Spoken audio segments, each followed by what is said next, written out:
Most Canadians now are, at least half of Canadians are on the side of the truckers because they know it's all lies. This is nowhere near violent.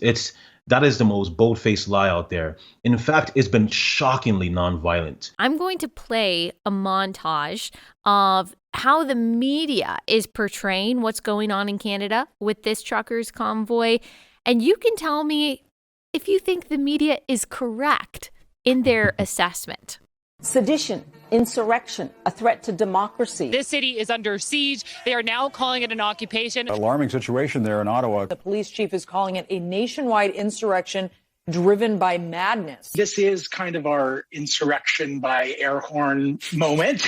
I think it's part of the globalization of Trumpism. Canadians know where I stand. There hasn't been as much violence as some had perhaps projected, but that does not necessarily mean that it has been peaceful. Reports of severe vandalism and criminal behavior. Streets are clogged. The honking is incessant and deafening. This pandemic has sucked for all Canadians. Residents that I have spoken to who say they feel terrorized, intimidated. Residents say they feel like hostages. Residents in that area say that they are being held hostage, that this freedom convoy, as they call it, has essentially imposed a lockdown on them.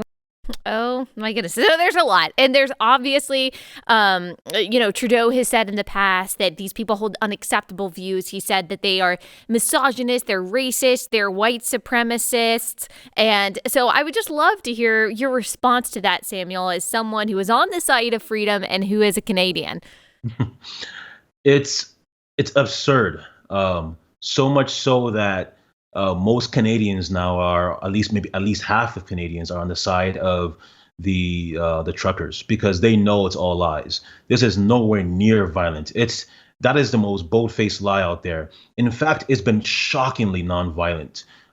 Many of us were expecting that you'd have a small group of people out there who might cause trouble.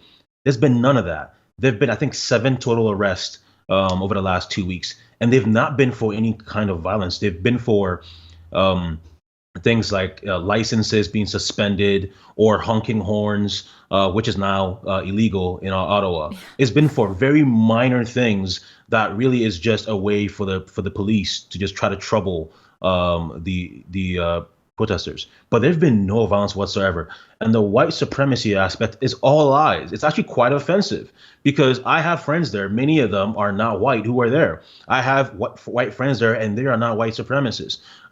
This whole thing is just, part of their playbook to try to paint anybody that they don't agree with as a white supremacist because they know Canadians or Americans or everyone around the world hates white supremacy.